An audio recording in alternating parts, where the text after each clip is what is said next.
রাহমাতুল লিল আলামিন, রাহমাতুল লিল আলামিন নবী যেই জমিনে দিয়ে হাইটা যায় ওই জমিনের মরা বৃক্ষ জেতা হয়ে পাতা দিয়ে ফল দেয়। সুবহানাল্লাহ।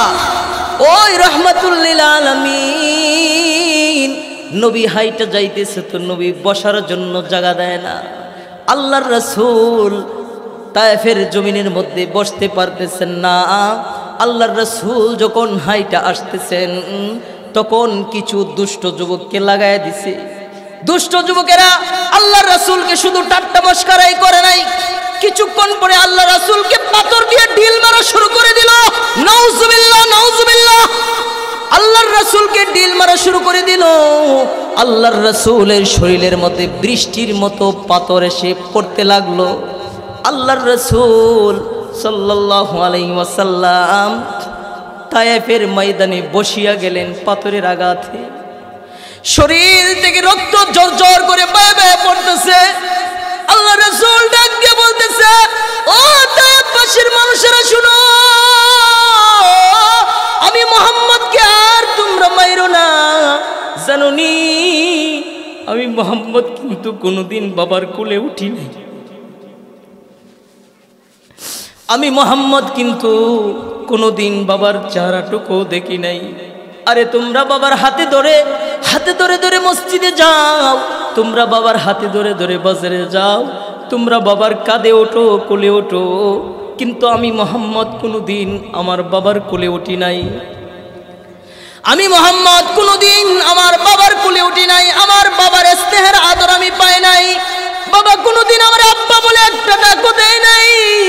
ও তায়েফবাসীরা শুনো, আমি কিন্তু 6 বছর বয়সে আমার মাকে আমি হারাইছি। 6 বছর বয়সে আমার মাকে আমি হারিয়ে ফেলেছি।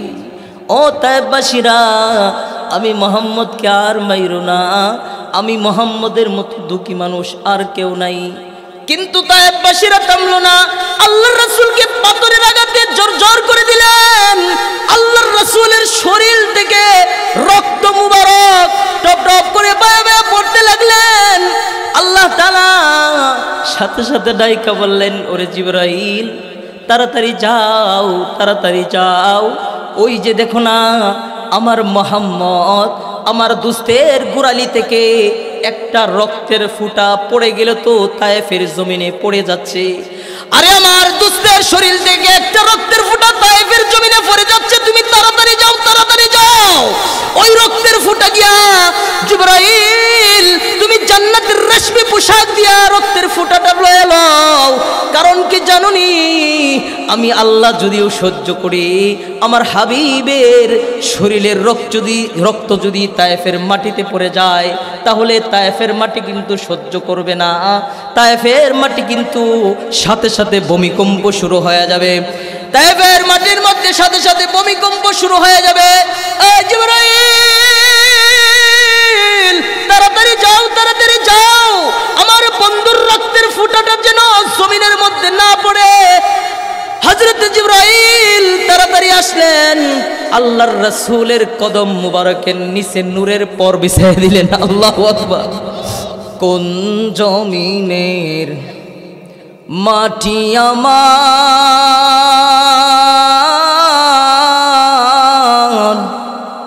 হবে গোরস্থান।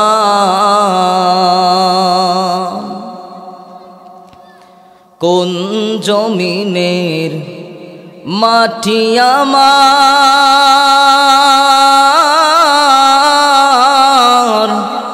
হবে গোরস্থান।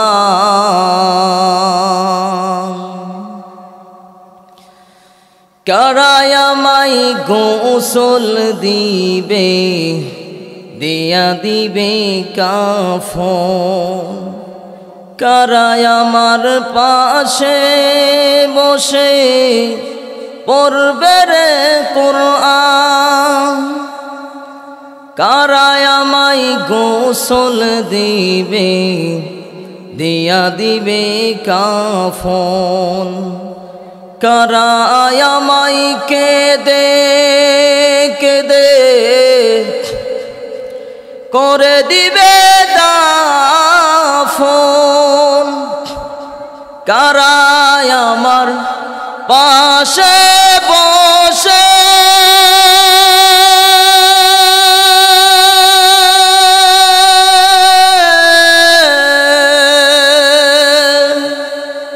কারায় আমার পাশে বসে পড়বে রে কোরআন কোন জমিনের মাটি আমার হবে গুরুস্থান ঠিক কিনা বলেন কোন জমিনের মাটি আমার হবে গুরুস্থান কার কাঁধে চড়ে আমি কবর দেশে যাব জানি না কর্মনা যাতে খোদার রহম পাবো কার কাঁধে চড়ে আমি কবর দেশে যাব জানি না কর্মনা যাতে খোদার রহম পাবো কোন কারণে করবে ক্ষমা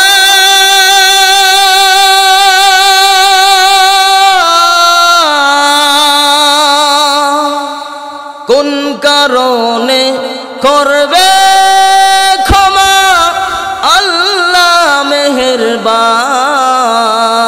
মেহেরবান কোন জমিনের মাটি আমার হবে গুরুস্থান কাদের চোখের জলে আমি পাবো পরিত্রাণ কোন জমিনের মাটি আমার হবে গুরুস্থান ঠিক কিনা বলেন কার কোন সময় কোথায় আল্লাহ তাআলা দাফনের ব্যবস্থা রেখেছেন কেউ বলতে পারি যাই হোক মহান রব্বি করিমের দরবারে আবারও শুকরিয়া জ্ঞাপন করি যে রব্বি করিম এমন একটা সময় আমাদেরকে বসার তৌফিক দান করেছেন যে সময়ের মধ্যে আমাদের পার্শ্ববর্তী মুসলমানেরা আমাদের পার্শ্ববর্তী মুসলমান ভাই যারা নাকি রাতের ঘুম হারাম হয়ে গেছে রাতে ঘুমাইতে পারে না ঠিকমতো খানা খাইতে পারে না যাদের কোনো বাসস্থান নাই যারা মনে করেন যে এরকমভাবে কোথায় রাত কাটায় কোথায় দিন কাটায় তাদের কোনো ঠিকানা নাই ঠিক না বলেন তো এই সময়ের মধ্যে আল্লাহ রাব্বুল আলামিন দয়া করে মায়া করে আমাদের সকলকে আল্লাহ তাআলা সুজলা সুফলা পৃথিবীতে আমাদেরকে নিশ্চিন্তায় নির্দ্বিধায় বসার তৌফিক দান করেছেন সেজন্য আবারও বলেন আলহামদুলিল্লাহ আমি আপনাদের সামনে মহাগ্রন্থ আল কোরআন থেকে ছোট্ট একটা আয়াত তেলাওয়াত করেছি আল্লাহ তাআলা বলেন ওয়ালা তাকুলু লিমান ইউকতালু ফি সাবিলিল্লাহি আমওয়াত বাল আহইয়াউ ওয়ালাকিন লা তাশউরুন দুনিয়ার মধ্যে যে তোমাদেরকে আমি প্রেরণ করেছি 60 70 80 100 বছর হায়াত তোমাদেরকে দান করেছি এই হায়াত দিয়ে কিন্তু দুনিয়ায় অযথা তোমরা এই হায়াতকে কাটানোর জন্য আমরা দেই নাই আমি আল্লাহ দেই নাই ঠিক কি না এটা একমাত্র দিয়েছি শুধুমাত্র জাহান্নামের আগুন থেকে বাঁচবা জান্নাত কামাই করবা ঠিক কি না বলেন এখন যদি হায়াতের জিন্দেগি দুনিয়ার কাছে ব্যয় করে দেই হায়াতের জিন্দেগি পরিবার পরিজনের কাছে ব্যয় করে দেই এরকমভাবে যদি আমাদের হায়াতের জিন্দেগি দুনিয়ার যত লালসা আছে এগুলার মধ্যে বিলীন করে দেই এক সময় দেখা যাবে মালাকুল মউত আপনার আমার কাছে এসে গেছে আর কোনো উপায় নাই তখন আমাদের পরপারে চলে যেতে হবে তখন কি হবে আর হায়াত কাছে লাগাইতে পারলাম না জান্নাতের মালিকানা হতে পারবো না ঠিক কিনা বলেন এই জন্য আল্লাহ তাআলা বলেন, দুনিয়ার মধ্যে তুমি যদি ঈমান আনো, তুমি যদি খাঁটি বান্দা হও, তাহলে তোমার উপর বালা মুসিবত আপদ বিপদ আসবেই। আপদ বিপদ, আমার কথা বুঝেন আপনারা? বুঝেন? একজন সাহাবী এসে বলতেছি, ইয়া রাসূলুল্লাহ, আমি তো আপনাকে অত্যন্ত ভালোবাসি, আমি আপনাকে ভালোবাসি, আমি আল্লাহকেও ভালোবাসি। আল্লাহ রাসূল বললেন, বিপদ আসলো রেডি থাকো। বিপদ আসলো তো রেডি থাকো, তোমার জন্য বিপদ অচিরেই আসবে। সত্যি ভালোবাসো তুমি? হ্যাঁ ইয়া রাসূলুল্লাহ, কলিজার থেকে আপনাকে ভালোবাসি। তাহলে তুমি আর দেরি করো না, তুমি বিপদের জন্য রেডি থাকো, মুসিবতের জন্য রেডি থাকো, অসুখ বিসুখের জন্য রেডি থাকো। তোমার যত ধরনের বালা মুসিবত আছে তোমার উপরে আসবে, আল্লাহ তাআলা দুনিয়ার মধ্যে তোমাকে পরীক্ষা করবে। সুবহানাল্লাহ বলেন। এবার আসেন, আল্লাহ তাআলা দুনিয়ার মধ্যে যার তার প্রিয় বান্দাদেরকে যতটুকু পরিমাণে পরীক্ষা করেন, ততটুকু পরিমাণে তার মর্যাদা বৃদ্ধি করে দেন, বাড়াইয়া দেন। এখন আপনার পরীক্ষা হবে 1 ক্লাসের, আপনি কি 10-এর মর্যাদা পাবেন? কথা বলেন না, 10-এর মর্যাদা পাবেন? আপনার পরীক্ষা হবে 2 ক্লাসের, আপনি কি মাস্টার্স পাশের মর্যাদা পাবেন? আচ্ছা বলেন তো, 1 ক্লাস আর 2 ক্লাসের পরীক্ষা আর মাস্টার্সের পরীক্ষা কি সমান? হ্যাঁ? এখন আপনি হুসুটকায় আপনার পা আপনার নখ উল্লে গিয়েছে, আল্লাহ তাআলা পরীক্ষা করেছে, বলছেন ইস মরার খোড়া এখানেই কুপা লাগলো, কিন্তু আপনি বললেন না ইন্না লিল্লাহ, অর্থাৎ আল্লাহ ইন্না লিল্লাহ, আল্লাহ তোমার প্রতি সন্তুষ্ট আছি, তুমি মুসিবত দিয়েছ, খুসুটকেছেন মাত্র। কিন্তু নবী পয়গম্বররা যত বড় নবী তত বড় পরীক্ষা আল্লাহ তাআলা করতেন। আপনার আমার যখন বালা মুসিবত আসে, আপনার আমার উপর যখন আপদ বিপদ এসে যায়, তখন আল্লাহ তাআলার নাফরমানি করা শুরু করে দেই, আল্লাহ তাআলার নাফরমানি করা শুরু করে দেই, যে আল্লাহ শুধু আমাকেই দেখলো আর কাউকে দেখলো না, আমার উপরে এত বিপদ আপদ বালা মুসিবত এসে গেল, ঠিক কিনা বলেন? এবার আপনার একটা গাভী ঠাস করে মারা গেছে, হঠাৎ করে একটা গাভী মারা গেল, আমি গরিব মানুষ, এই গাভীটার দুধ দোহন করে বিক্রি করে সংসার চালাই কোনো রকম, আল্লাহ তাআলা এই গাভীটারই দেখলো, আর ওই তালুকদার বাড়ির শত শত গরু একটাতে একটা মরে না, আছে না মন? তো এসব হলো নাফরমানির কথা। যারা আইলে বসেন দয়া করে নিচে বসেন, নিচে। এসব কথা হলো নাফরমানি কথা। এই নাফরমানি কথা যদি আপনার আমি বলি, আল্লাহ তাআলা নারাজ হয়ে যান। আল্লাহ তাআলা বলেন, বান্দারে তোমাকে আমি একটু মুসিবত দিয়েছিলাম, সেটা তুমি সহ্য করতে পারলা না, তুমি আমার নাশুকরিয়া করে ফেললা। হযরত নূহ আলাইহিস সালাতু ওয়াস সালাম নাম শুনছেন? হযরত নূহ আলাইহিস সালাতু ওয়াস সালাম একজন পয়গম্বর ছিলেন, নবী ছিলেন। তার কওমকে, তার জাতিকে 1 2 দিন 3 দিন নয়, হযরত নূহ পয়গম্বরের জাতিকে হযরত নূহ আলাইহিস সালাতু ওয়াস সালাম আপনারা মনে হয় জানেন, 1 2 বছর নয়, 950 বছর পর্যন্ত ঈমানের দাওয়াত দিয়েছে। 950 বছর পর্যন্ত হযরত নূহ পয়গম্বর এক আল্লাহর প্রতি দাওয়াত দিয়েছে, এক আল্লাহর প্রতি দাওয়াত দিয়েছে হযরত নূহ আলাইহিস সালাতু ওয়াস সালাম। কিন্তু হইল কি, লাস্টে ফলাফল হলো 40 জন। কয়জন? 40 জন। আর আপনার আমার নবী যখন মেহনত করলেন, আপনার আমার নবীর হায়াতের জীবনী মাত্র 23 বছর মেহনত করেছেন। এই 23 বছরের ভিতরে 1,00,000 সাহাবী সোনায় রূপান্তরিত হয়ে গেছেন। সুবহানাল্লাহ। হযরত নূহ আলাইহিস সালাতু ওয়াস সালাম তিনি দ্বীনের দাওয়াত দিতেন, তখন তার কওমের লোকেরা এভাবে কানে ধরে রাখতেন, শুনবো না।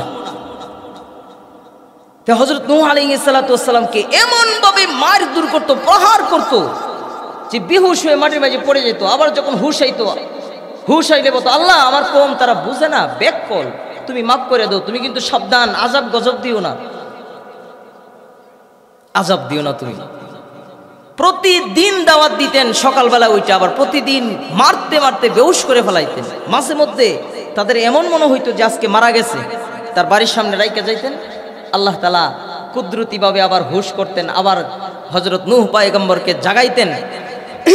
তিনারকে যখন জাগাইতেন তিনি জাগ্রত হয়ে বলতেন, আল্লাহ আমার কম বোঝে নাই, তুমি মাফ করে দাও। সুবহানাল্লাহ, আমার কম বোঝে নাই, তুমি মাফ করে দাও।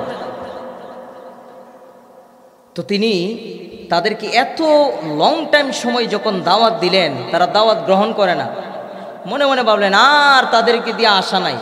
এবার আশা হলো তাদের সন্তানাদি যদি ইসলামের পথে আসে, ছোট ছোট বাচ্চারা যারা পরবর্তী প্রজন্মে জন্মায় তারা যদি আসে।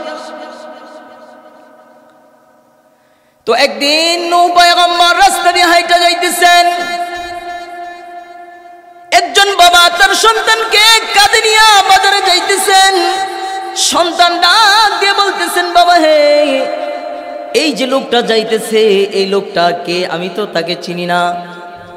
তার বাবা ডাক দিয়ে বলতেছে, বাবা এই লোকটা হলো নূহ নামের পাগল, যাকে আমরা প্রতিদিন পাথরের আঘাত করি, যাকে আমরা প্রতিদিন মারধর করি। এই নূহ পাগল এই দিক দিয়া যাইতেছে। বাবা তুমি তো নূহ পাগলকে চিনো না। এবার সন্তান বলে, আব্বা আমাকে আপনি কাঁধের থেকে নিচে নামান। কেন বাবা, কি হয়েছে? আমাকে নিচে নামান। সন্তানটাকে নিচে নামাইলো, ছোট্ট মাসুম বাচ্চা। এবার সন্তান হাতের মধ্যে একটা পাথর লয়ে বলে, বাবা সারা জীবন তো পাগলকে তুমি পাথর মেরেছো, তোমরা পাথর মেরেছো, কিন্তু এ নূহ পয়গম্বরকে কোনোদিন, এ নূহ নামের পাগলকে কোনোদিন আমি পাথর মারি নাই। বাবা আজকে আমি একটা পাথর দা ডিল দিয়া দেই। ছোট বাচ্চা এমন পাথরের ডিল আঘাত করেছে, হযরত নূহ পয়গম্বরের শরীরে গিয়ে আঘাত লেগেছে। হযরত নূহ আলাইহিস সালাতু ওয়াস সালাম মাটির মধ্যে বসে গেছেন। বসে ডাক দিয়ে বলতেছেন, আল্লাহ এতদিন তো তাদের কওমের জন্য দোয়া করতাম, তাদের আশা ছেড়ে দিলাম, কিন্তু তাদের সন্তানাদির জন্য আশা করলাম, কিন্তু আল্লাহ ৯৫০ বছর পর্যন্ত দাওয়াত দিয়ে আমি যেই পরিমাণে কষ্ট পায় নাই, আল্লাহ গো এই ছোট্ট একটা মাসুম বাচ্চা আমাকে পাথরের আঘাত করেছে, এর থেকে আমি বেশি কষ্ট পেয়েছি। কারণ আমি আশা করেছিলাম পরবর্তী প্রজন্মের মানুষেরা মনে হয় ইসলাম গ্রহণ করবে, তারা দেখি পরবর্তী প্রজন্মের মানুষেরা আরো বেশি হবে তাদের থেকে। দোয়া করলেন, ক্বালা নূহু রাব্বি লা তাদার আলাল আরদি মিনাল কাফিরিনা দাইয়ারা ইন্নাকা ইন তাদারহুম ইদল্লু ইবাদাকা ওয়া লা ইয়ালিদু ইল্লা ফাজিরান কাফফারা।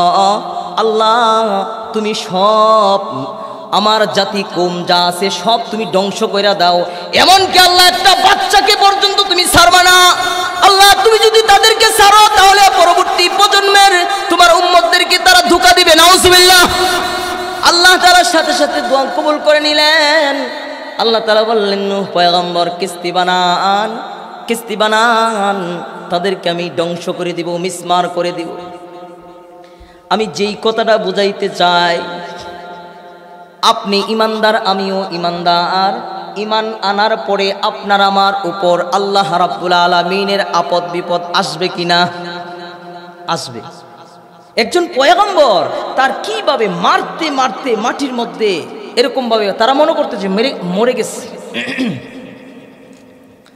শুধু তাই নয়, শুধু তাই নয়, আল্লাহর রাসূলের একজন সাহাবী ছিল, সাহাবী, আল্লাহর রাসূলের সাহাবী কালো বেলাল, বেলাল হাবশী রাদিয়াল্লাহু তাআলা আনহু।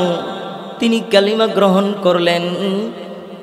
কালিমা গ্রহণ করার পর তাকে একজন খরিদ করেছে, তার নাম হলো উমাইয়া। এবার কে যেন এসে বলতেছে, এ উমাইয়া শুনছুনি, তোমার গোলাম বেলাল তো মুহাম্মদের ধর্ম গ্রহণ করেছে, কালিমা পড়েছে, মুহাম্মদের ধর্ম গ্রহণ করেছে। এবার উমাইয়া ডাক দিয়ে বলতেছে, বেলাল কাছে আসো, তুমি নাকি মুহাম্মদের ধর্ম গ্রহণ করছো? হ্যাঁ আমি মুহাম্মদের ধর্ম গ্রহণ করেছি। এ বেলাল এখনো সময় আছে, তুমি মুহাম্মাদের ধর্ম ছেড়ে দাও। তুমি না আমার গোলাম, তোমাকে না আমি খরিদ করেছি, তুমি মুহাম্মাদের ধর্মটা ছেড়ে দাও। হযরত বেলাল বলে, না, জীবন যাইতে পারে, শরীরের তাজা রক্ত দিতে পারি, এমনকি আমার শরীর থেকে আমার শির উচ্ছেদ করতে পারো, তারপরে আমি কালিমা ছাড়ব না, মুহাম্মাদের ধর্ম ছাড়ব না। সুবহানাল্লাহ, মুহাম্মাদের ধর্ম ছাড়ব না। হযরত বেলাল রাদিয়াল্লাহু তাআলা আনহুকে উমাইয়া বলতেছে, এভাবে তোমার হবে না, এভাবে হবে না, দাঁড়াও, তোমাকে তোমার ব্যবস্থা আমি করতেছি। হযরত বেলাল রাদিয়াল্লাহু তাআলা আনহুকে শরীরের সকল পোশাক খুলে উত্তপ্ত মরুভূমির মধ্যে, যারা আরব দেশে গেছেন হয়তোবা বলতে পারেন যে বালুর কি পরিমাণে তাপ, এই উত্তপ্ত মরুভূমির মাঝে শোয়া, উপরে পাথর চাপা দিয়ে রাখতেন, উপরে বিশাল বড় পাথর চাপা দিয়ে রাখতেন। হযরত বেলাল রাদিয়াল্লাহু তাআলা আনহুর রৌদ্রের গরমে আধা সিদ্ধ হয়ে যাইতেন, আর ডাকতেন, আহাদ আহাদ আহাদ আহাদ, আল্লাহ তুমি এক, তোমার সাথে কারো শরীক নাই, তুমি এক, তোমার সাথে কারো শরীক নাই, আল্লাহ তুমি এক, আমি বিশ্বাস করি তুমি এক, তোমার সাথে আর কারো শরীক নাই, আহাদ আহাদ বলতেন। উমাইয়া বলে, রে এই বেলাল, এভাবেও তোমাকে কাম হবে না। হযরত বেলাল রাদিয়াল্লাহু তাআলা আনহুকে খেজুরের সাথে, খেজুর গাছের সাথে বাইদা শরীর উদাম করে চাবুক দিয়ে এরকম ভাবে আঘাত করত। চাবুকের আঘাতে হযরত বেলাল রাদিয়াল্লাহু তাআলা আনহুর শরীরের চামড়া ফাইটা কালো বেলাল লাল টকটকা হয়ে যাইত।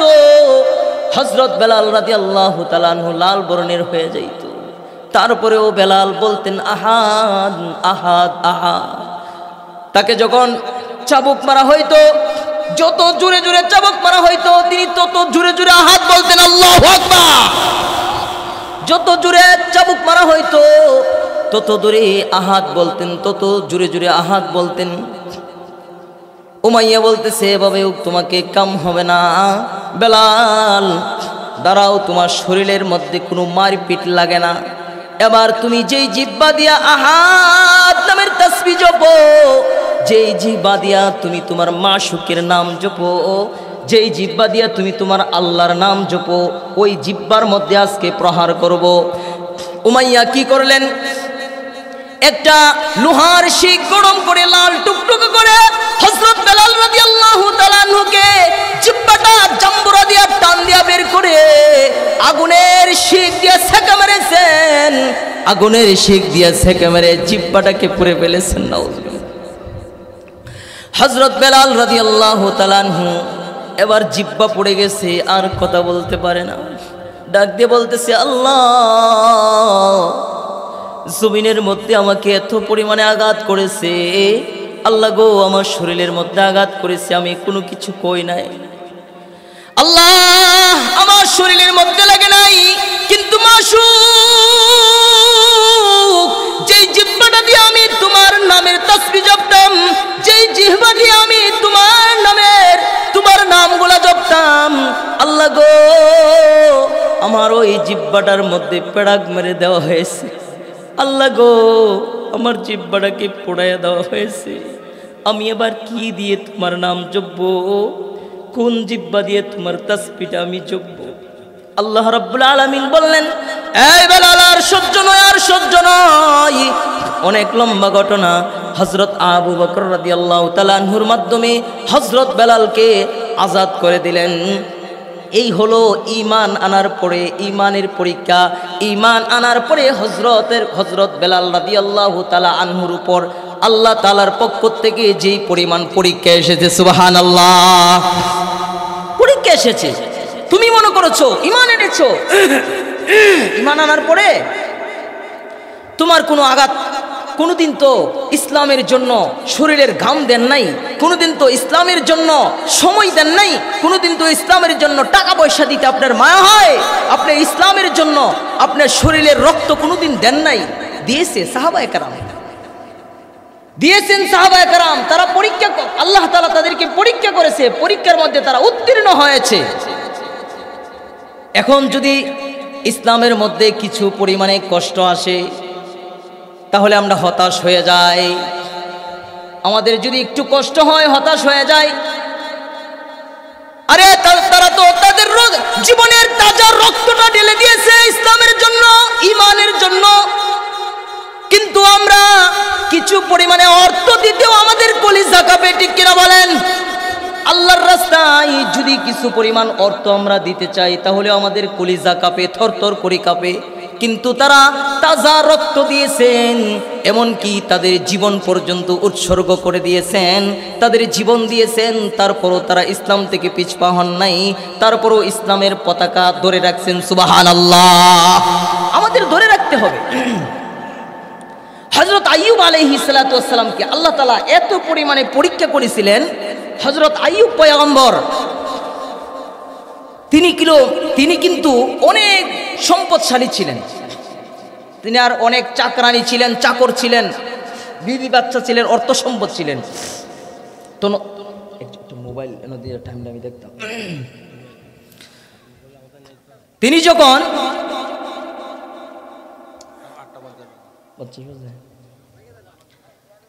তিনি যখন কি করলেন,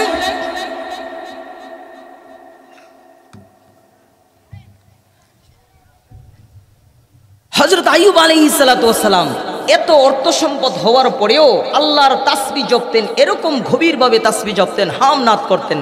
তো একদিন এরকম ভাবে তিনি তাসবিহ জপতেছিলেন, ইবলিস শয়তানের আর সহ্য হইল না।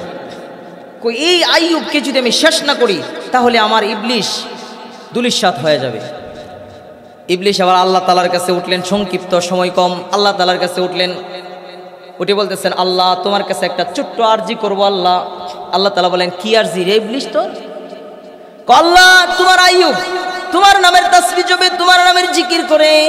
আল্লাহ গো, আমি চিন্তা ভাবনা করে দেখেছি তুমি আইয়ুবকে অনেক অর্থ সম্পদ দিয়েছো, তুমি তাকে অনেক সন্তানাদি দিয়েছো, এই জন্যই হযরত আইয়ুব পয়গম্বর তোমার তাসবিহ জপে। তুমি যদি তাকে কিছু মুসিবতে ফেলে দাও, তুমি যদি তাকে একটু পরীক্ষা করো তাহলেই তোমার আইয়ুব আর তোমার নামের তাসবিহ জপবে না। আল্লাহ তাআলা বললেন যে আমার আইয়ুবকেও পরীক্ষা করা হয়ে যাক আর তোমাকেও আমি ক্ষমতাটা দিয়ে দিই। তুমি কি চাও? তো আমি ক্ষমতা চাই। কিসের ক্ষমতা? যে হযরত আইয়ুব পয়গম্বরের যত শস্য ক্ষেত ছিল, গম ক্ষেত ছিল, এই ক্ষেতের উপরে আমি শক্তি প্রয়োগ করতে চাই। যাও, দিয়ে দিলাম। হযরত আইয়ুব আলাইহিস সালাতু ওয়াস সালামের যত শস্য ক্ষেত ছিল, ইবলিস ওখান থেকে এসে আগুনের রূপ ধারণ করে সব পুড়ে ছারখার করে দিয়েছে। নাউজুবিল্লাহ, পুড়ে ছারখার করে দিয়েছে।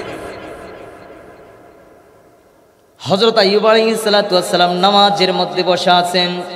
এবার ইবলিস একটা সোয়ারির বেশ ধরে আইয়ুব পয়গম্বরের কাছে এসে বলতেছে, আরে আইয়ুব পয়গম্বর, আল্লাহর নবী আইয়ুব, একটা দুঃসংবাদ তুমি গ্রহণ করো। কি দুঃসংবাদ? তোমার যত শস্য ক্ষেত ছিল, তোমার যত ফসিলাদি ছিল, সব কিছু আসমান থেকে আগুন এসে পুড়ে ছাই হয়ে গেছে। হযরত আইয়ুব আলাইহিস সালাতু ওয়াস সালাম বললেন, আলহামদুলিল্লাহ, আমার যে মাওলা আমাকে অর্থ সম্পদ দান করেছিলেন ওই মাওলাই নিয়ে গিয়েছে। আমার যেই মাওলা আমাকে অর্থ সম্পদ দান করেছিলেন, আমার ওই মাশউক আবার নিয়ে গিয়েছেন। আমি তার নামের না শুকরিয়া করতে পারবো না, আমি তার নামের শুকরিয়া করতেছি আলহামদুলিল্লাহ। শুধু তাই নয়, আমি তোমার উদার থেকে নগ্ন অবস্থায় জন্ম হয়েছিলাম। আমি যখন আমার মৃত্যুবরণ করব তখন নগ্ন অবস্থায় চলে যাব। কাল কিয়ামতের ময়দানে আল্লাহ তাআলা যখন আমাকে ডাক দিয়া তুলবেন তখনও আমি নগ্ন অবস্থায় উঠব। কিন্তু ওই আমার মাশউক, যিনি আমাকে এত শান শওকত, যিনি আমাকে এত সম্মানের ইজ্জত দান করেছেন, ওই মাশউক তার অর্থ সম্পদ নিয়ে গেছেন। আমি একবার নয়, আমি হাজার বার তার কদমে শুকরিয়া জানাই আলহামদুলিল্লাহ। তিনি শুকরিয়া জানাইলেন। এবার শয়তান অপমানিত হইয়া ভাবছিল যে হযরত আইয়ুব পয়গম্বর বলবো, ইস, আমার অর্থ সম্পত্তি শেষ হয়ে গেছে, খাবো কি? এই বছর তো খাওয়ার জন্য কোনো কিছু নাই। কিন্তু শয়তান অপমান আর লাঞ্ছিত হয়ে আবার আসলেন। কোনো চিন্তাধারা না পায় আবার গেছেন আল্লাহর কাছে। আবার কেন? আল্লাহ, তার যে উট ছিল এবং বকরি এবং দুম্বা ছিল, তার যে পশুগুলা ছিল ওইগুলার উপর আমার শক্তি দিয়া দাও। আমি দেখছি পশুগুলার কারণে সে তোমার জিকির থেকে গাফেল হইতেছে না, পশুগুলো শেষ করলেই দেখবা যে তোমার জিকির থেকে সে গাফেল হবে।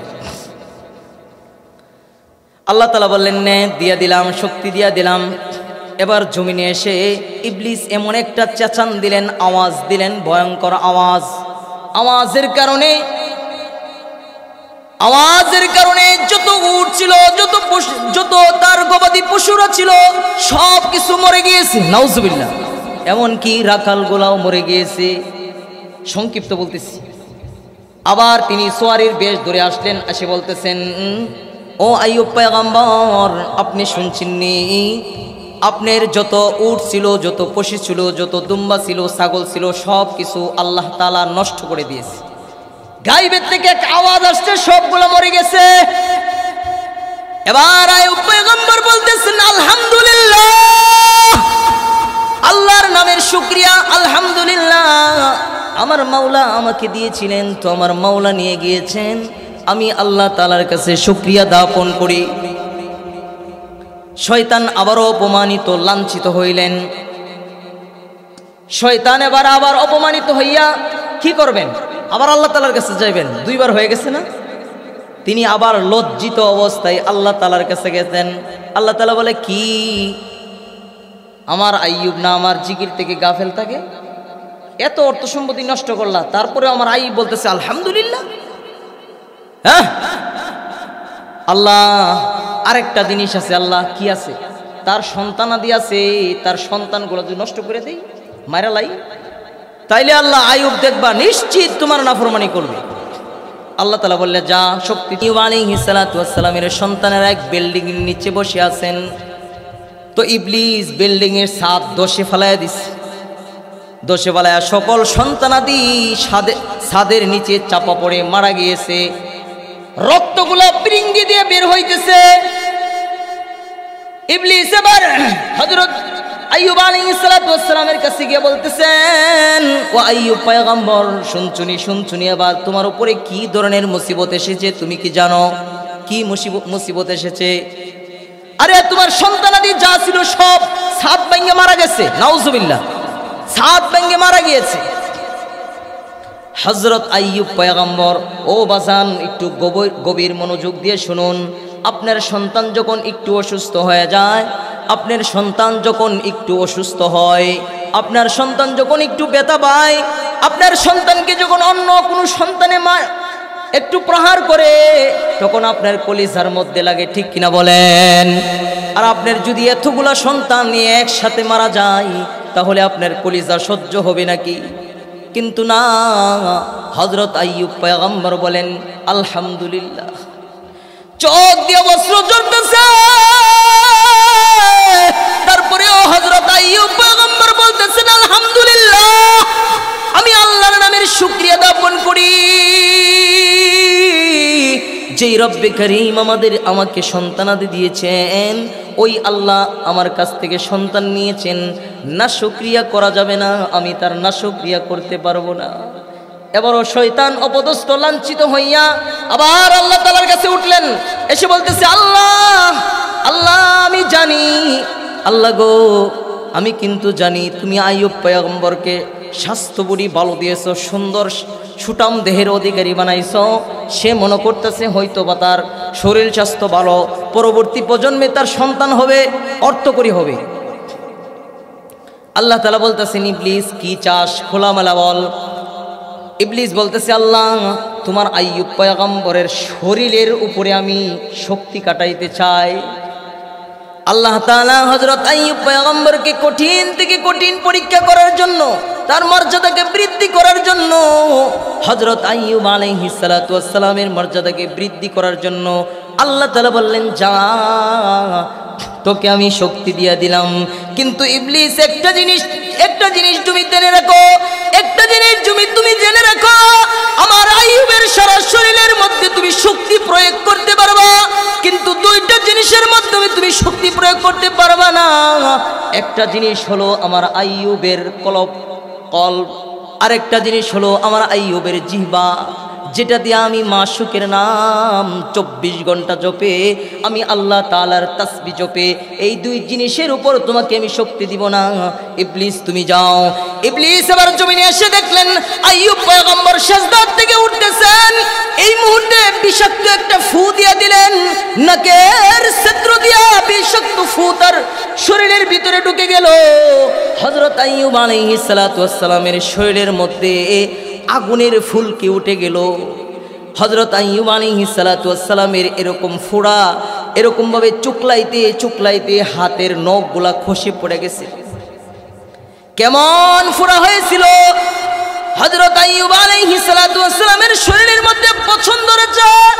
তার কওমের যে লোকেরা ছিল, লোকেরা বলতেছে এই লোককে আমাদের কাছে রাখা যাবে না, এই লোককে কোথাও জঙ্গলে ফেলে রেখে আসো। হযরত আইয়ুব আলাইহিস সালাতু ওয়াস সালামের যত বিবিরা ছিলেন সবাই চলে গেছেন, শুধুমাত্র একজন বিবি ছিলেন।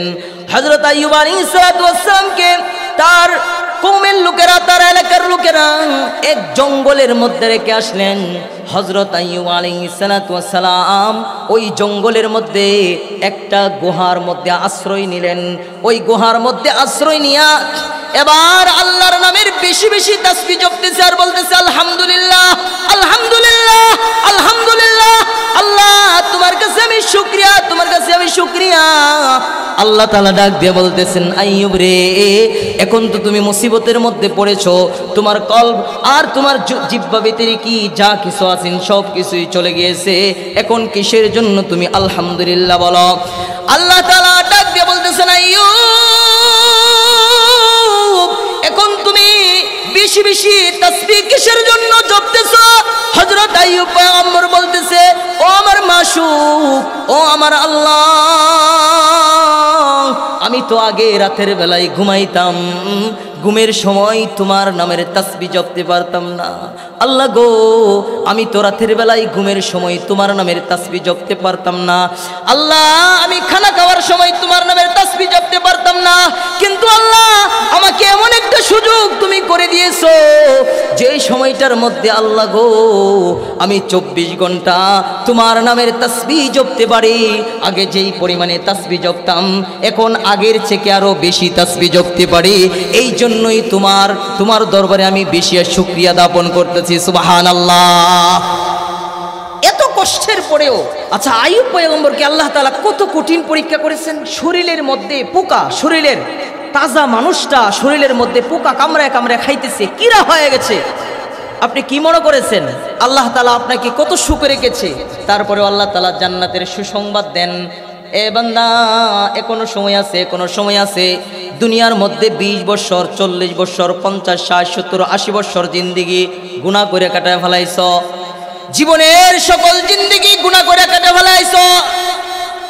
এখন আর জীবনের জিন্দেগির শেষ মুহূর্তে এসে গেছে, কিন্তু আমি মাশূক এখনো তোমার দিকে রহমতের দৃষ্টি দিয়ে তাকায় আছি।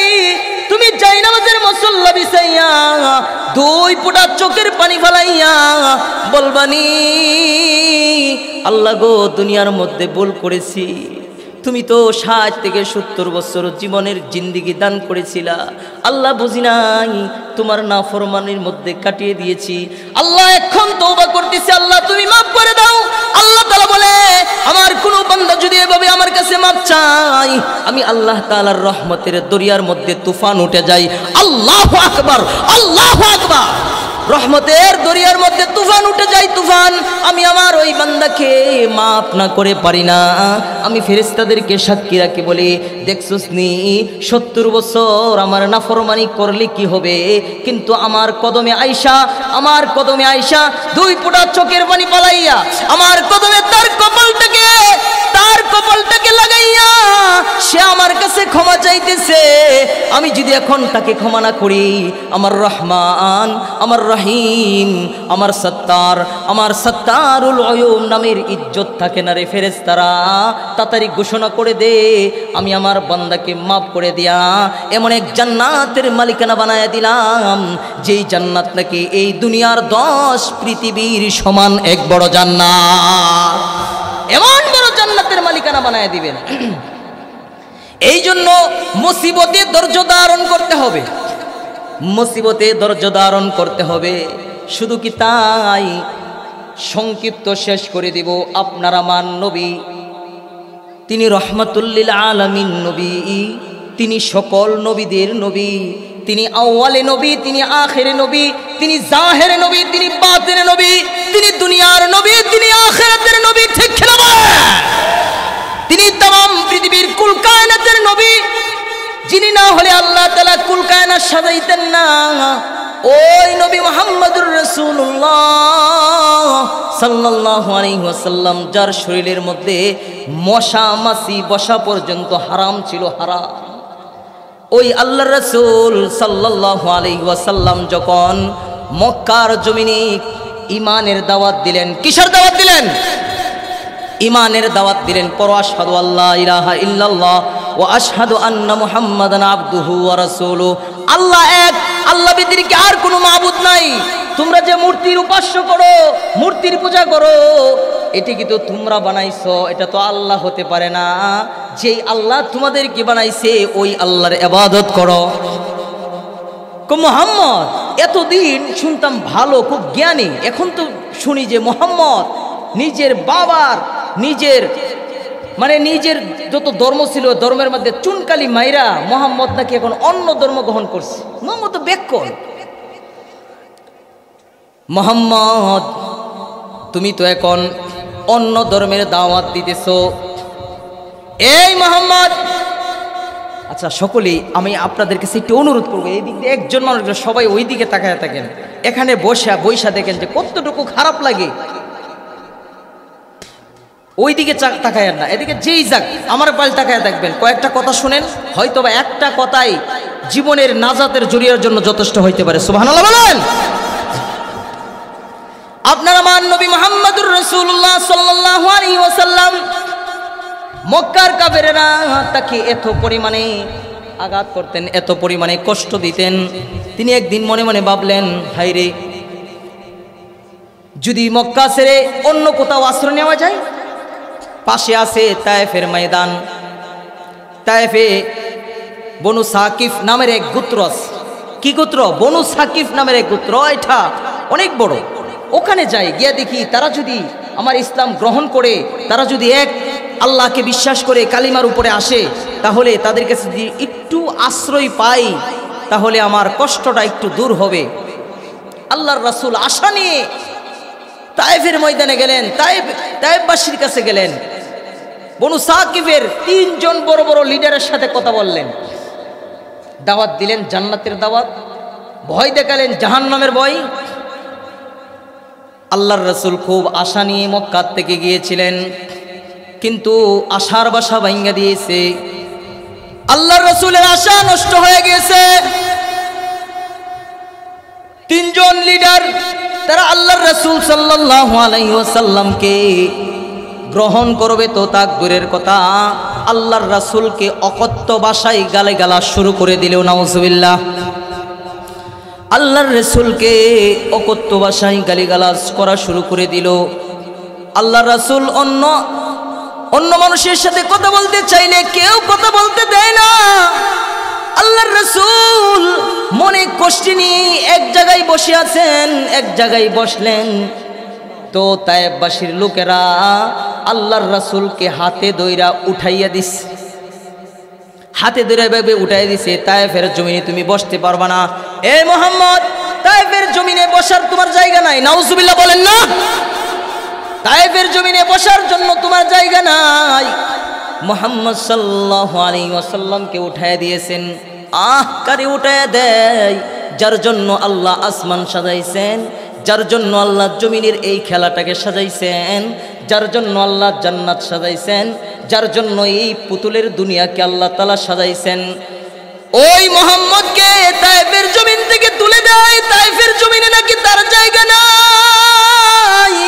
মুহাম্মদ সাল্লাল্লাহু আলাইহি ওয়াসাল্লাম বেতার কষ্ট নিয়া তায়েফের জমিন থেকে যখন আসা শুরু করে দিলেন, তায়েফবাসীরা বুঝলো না।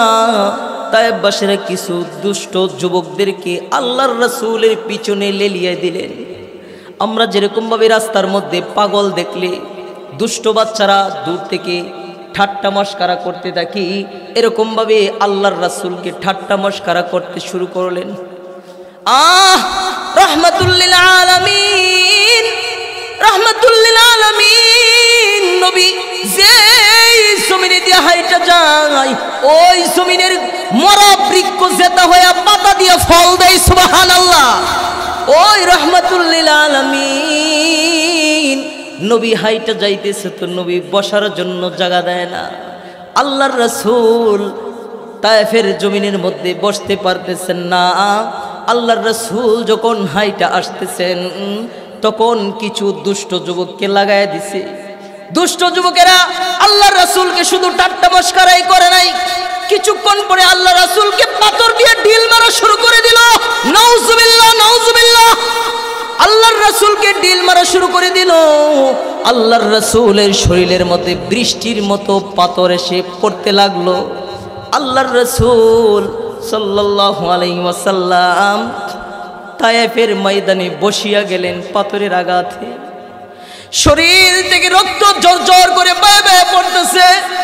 আল্লাহ রাসূল ডাক দিয়ে বলতেছে, ও তায়েফবাসীর মানুষেরা শুনো, আমি মুহাম্মদকে আর তোমরা মাইরো না। জানোনি আমি মুহাম্মদ কিন্তু কোনোদিন বাবার কোলে উঠি নাই। আমি মুহাম্মদ কিন্তু কোনোদিন বাবার চেহারাটুকু দেখি নাই। আরে তোমরা বাবার হাতে ধরে ধরে মসজিদে যাও, তোমরা বাবার হাতে ধরে ধরে বাজারে যাও, তোমরা বাবার কাঁধে ওঠো, কোলে ওঠো, কিন্তু আমি মুহাম্মদ কোনোদিন আমার বাবার কোলে উঠি নাই। আমি মুহাম্মদ কোনোদিন আমার বাবার কোলে উঠি নাই। আমার বাবার স্নেহের আদর আমি পাই নাই। বাবা কোনোদিন আমার আব্বা বলে একটা ডাকও দেয় নাই। ও তায়েফবাসীরা শুনো, আমি কিন্তু 6 বছর বয়সে আমার মাকে আমি হারাইছি। 6 বছর বয়সে আমার মাকে আমি হারিয়ে ফেলেছি। ও তায়েফবাসীরা, আমি মুহাম্মদকে আর মাইরো না। আমি মুহাম্মদের মতো দুঃখী মানুষ আর কেউ নাই। কিন্তু তায়েফবাসীরা থামলো না। আল্লাহর রাসূলকে পাথরের আঘাতে জর্জর করে দিলেন। আল্লাহর রাসূলের শরীর থেকে রক্ত মুবারক টপ টপ করে বয়ে বয়ে পড়তে লাগলেন। আল্লাহ তাআলা সাথে সাথে ডাইকা বললেন, ওরে জিবরাইল, তাড়াতাড়ি যাও, তাড়াতাড়ি যাও। ওই যে দেখো না আমার মুহাম্মদ, আমার দুস্তের গোড়ালি থেকে একটা রক্তের ফুঁটা পড়ে গেল তো তায়েফের জমিনে পড়ে যাচ্ছে। আরে আমার দুস্তের শরীর থেকে একটা রক্তের ফুঁটা তায়েফের জমিনে পড়ে যাচ্ছে। তুমি তাড়াতাড়ি যাও, তাড়াতাড়ি যাও। ওই রক্তের ফুঁটা গিয়া জিবরাইল তুমি জান্নাতের রেশমি পোশাক দিয়া রক্তের ফুঁটাটা লয়ে লও। কারণ কি জানোনি, আমি আল্লাহ যদিও সহ্য করি, আমার হাবিবের শরীরের রক্ত যদি তায়েফের মাটিতে পড়ে যায়, তাহলে তায়েফের মাটি কিন্তু সহ্য করবে না। তায়েফের মাটি কিন্তু সাথে সাথে ভূমিকম্প শুরু হয়ে যাবে। তায়েফের মাটির মধ্যে সাথে সাথে ভূমিকম্প শুরু হয়ে যাবে। এই জিবরাইল, তাড়াতাড়ি যাও, তাড়াতাড়ি যাও। আমার বন্ধুর রক্তের ফুঁটাটা যেন জমিনের মধ্যে না পড়ে।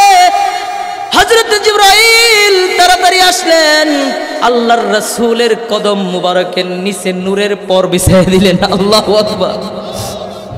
আল্লাহর রাসূল সাল্লাল্লাহু আলাইহি ওয়াসাল্লামের কদমের নিচে নূরের পর জিবরাইল বিছিয়ে দিলেন।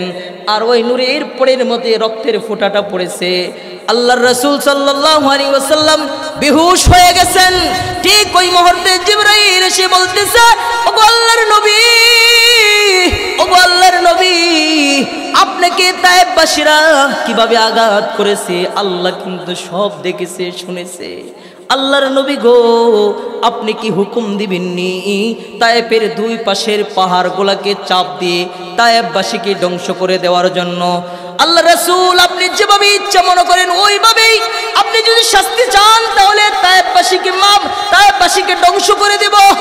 আল্লাহর রাসূল সাল্লাল্লাহু আলাইহি ওয়াসাল্লাম তায়েফের ময়দানে বসে বলতেছে, আল্লাহ তুমি আমাকে কোন জাতির কাছে পাঠাইলা, যেই জাতি নাকি আমাকে রক্তচক্ষু দেখায়, যেই জাতি নাকি আমাকে রাগ দেখায়, গুসা দেখায়, যে জাতি নাকি আমার শরীর থেকে রক্ত ঝরায়, আল্লাহ তুমি কোন শত্রুর মুখে আমাকে ঢেলে দিয়েছো আল্লাহ, কিন্তু তাদের বিরুদ্ধে আমি বদদুয়া করব না আল্লাহ গো, তাদেরকে আমি মাফ করে দিলাম, তারা যতই অপরাধ করুক না কেন তাদেরকে আমি মাফ করে দিলাম। আল্লাহু আকবার বলেন। তাদেরকে মাফ করে দিলাম। আল্লাহর রাসূল সাল্লাল্লাহু আলাইহি ওয়াসাল্লাম যার শরীরের মধ্যে মশা মাছি বসা পর্যন্ত হারাম ছিল, এমন নবীকে পাথরের আঘাতে জর্জরিত করেছে। তায়েববাসীর মানুষেরা শুধুমাত্র ইমানের জন্য, ইসলামের জন্য, কোরআনের জন্য, ঠিক কিনা বলেন, ইসলামের জন্য, তাওহীদের জন্য আল্লাহর রাসূল শরীরের রক্ত জড়াইছেন, রক্ত জড়াইছেন। ও মুরব্বি বাজানেরা, এখানে যারা বসে আছেন বলতে পারেন হুজুর ইসলামের জন্য অনেক কিছু করেছি, কয়জন রক্ত দিয়েছেন ইসলামের জন্য, কয়জন রক্ত দিয়েছেন, কয়জন শরীরের তাজা রক্ত ঢেলে দিয়েছেন, এমন কয়জন আছে শরীর থেকে গারটা আলাদা করে আল্লাহর রাসূলের জন্য দিয়া দিয়েছেন। সময় কম সংক্ষিপ্ত বলতে পারবো না, সময় সংক্ষিপ্ত বলতে পারবো না, কিন্তু ছোট্ট একটা ঘটনা বলে নেমে যাব। হযরতে হানজালা রাদিয়াল্লাহু তাআলা আনহু, হযরতে হানজালা রাদিয়াল্লাহু তাআলা আনহু তায়েফে, হযরত হানজালা রাদিয়াল্লাহু তাআলা আনহু বাসর গড়েছিলেন। আল্লাহর রাসূল উহুদের প্রান্তরে যুদ্ধ করেন।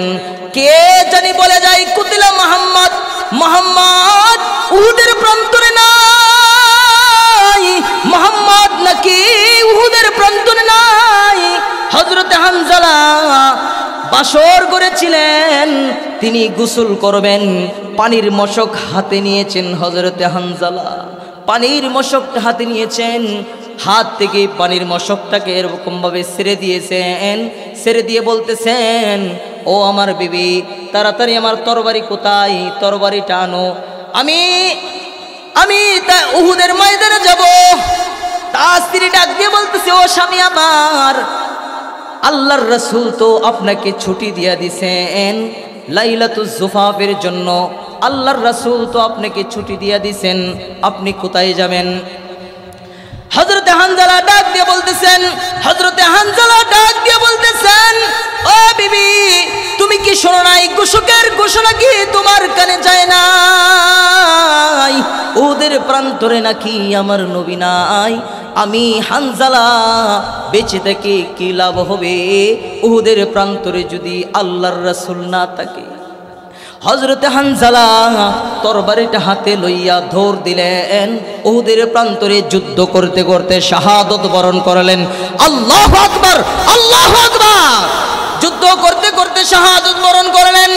হযরতে হানজালা শাহাদত বরণ করলেন। উহুদের যুদ্ধ শেষ। আল্লাহর রাসূল বলতেছেন এই সাহাবারা যারা নাকি উহুদের ময়দানে শহীদ হয়েছে তাদেরকে উহুদের ময়দানে তাদেরকে দাফন করে দাও, আর যারা আহত তাদেরকে চিকিৎসা করাও। একজন নারী পর্দা আবৃত অবস্থায় এসে বলতেছে আল্লাহর রাসূল গো, আল্লাহর রাসূল গো, আমি আপনার হানজালা স্ত্রী, আপনার হানজালা উহুদের প্রান্তরে গিয়ে শহীদ হয়েছে। আল্লাহর রাসূল যদি সবাইকেও আপনি গোসল বিনে গোসলে জানা আপনি দাফন করেন, তাহলে আপনার হানজালাকে আপনি বিনে গোসলে আপনি দাফন করবেন না, কারণ আপনার হানজালা নাপাক অবস্থায় যুদ্ধের ময়দানে গিয়েছে। আল্লাহ রাসূল ডাক দিয়ে বললেন এ সাহাবারা তালাশ করো আমার হানজালা কোথায় আছে। সবাই দৌড়ে গেলেন, মৃতদের মধ্যে একজন একজন করে তালাশ করলেন, কিন্তু একজনও পাইলেন না। হযরত হানজালাকে পান না। আহতদের মধ্যে আহত হানজালা হানজালা বলে চিৎকার করলেন, কিন্তু হানজালাকে পাইতেছেন না। তাইলে কি হানজালা নাপাক অবস্থায় যুদ্ধে যাওয়ার কারণে আল্লাহ নারাজ হয়ে গেলেন? সাথে সাথে জিবরাইল আসলেন, এসে বলতেছে আল্লাহর রাসূল, আল্লাহর রাসূল আপনার হানজালাকে জমিনে না, জমিনে না, আপনার হানজালাকে আসমানে আপনি তালাশ করে দেখেন। ফেরেশতারা আসমানে জান্নাতি পানির দ্বারাই আপনার হানজালাকে ফরজ গোসলের দৌত করতেছে। আল্লাহু আকবার। হানজালাকে দৌত করতেছে। আল্লাহ রাসূল বলেন আমি দেখলাম হানজালার এরকম ভাবে মাথা বেয়ে পানি টপ টপ করে ফোঁটা পড়তেছে, হানজালার শরীর থেকে পানির ফোঁটা পড়তেছে, কিন্তু দুনিয়ার কোনো পানি নয়, সেটা হলো জান্নাতি পানি। হানজালা এমন আশিক ছিলেন আল্লাহর রাসূলের জন্য, আল্লাহর রাসূলের জন্য, ইমানের জন্য, কোরআনের জন্য, ইসলামের জন্য তারা সাথে সাথে জীবন দিয়েছে। আল্লাহর রাসূল যেই জমিনের মধ্যে নাই, ওই জমিনের মধ্যে আমি হানজালা থাকার কোনো প্রশ্নই আসে না, ঠিক কি না বলেন? আর আপনি আর আমি থাকি জমিনের মধ্যে, আল্লাহ রাসূলের একটা সুন্নত পালন করতে পারি না, রাসূলকে নিয়ে কটূক্তি করে, কিন্তু রাসূলকে নিয়ে কটূক্তি করে তার প্রতিবাদও করতে পারি না, রাসূলকে নিয়ে মানুষে ঠাট্টা মশকরা করে এরকমভাবে ফ্রান্সের প্রেসিডেন্ট আমার রাসূলকে নিয়ে এরকমভাবে কার্টুন করলো, ব্যঙ্গচিত্র করলো, আমরা তাকে স্বাগতম জানাইলাম, ফুলের মালা দিলাম, কিন্তু আমার রাসূলের দুশমনকে আমরা ফুলের মালা দিয়েছি, কিন্তু তাদের বিরুদ্ধে কোনো প্রহার করি নাই, তাদের বিরুদ্ধে কোনো প্রতিবাদ আমরা করি না, ঠিক কিনা বলেন? প্রতিবাদ করি নাই। এখনো সময় আছে, রাসূলকে ভালোবাসুন, আল্লাহকে ভালোবাসুন, কোরআনকে ভালোবাসুন। যদি ভালোবাসেন আপনার উপর বালা মুসিবত আসবেই, বালা মুসিবত আসবে, একটু ধৈর্য ধারণ করবেন, তাহলে কাল কিয়ামতের ময়দানে হাসতে হাসতে আল্লাহর তরি জান্নাতে আল্লাহর রাসূলের হাতে ধরে ধরে যাইতে পারবেন। সুবহানাল্লাহ। আমার সংক্ষিপ্ত কিছু কথা আপনাদের সামনে বলেছি, আল্লাহ রাব্বুল আলামিন এই সংক্ষিপ্ত কিছু কথার উপরে আমাদের সকলকে আমল করার তৌফিক দান করুক। সকলে বলেন আমিন। ওয়া আখিরু দাওয়ানা।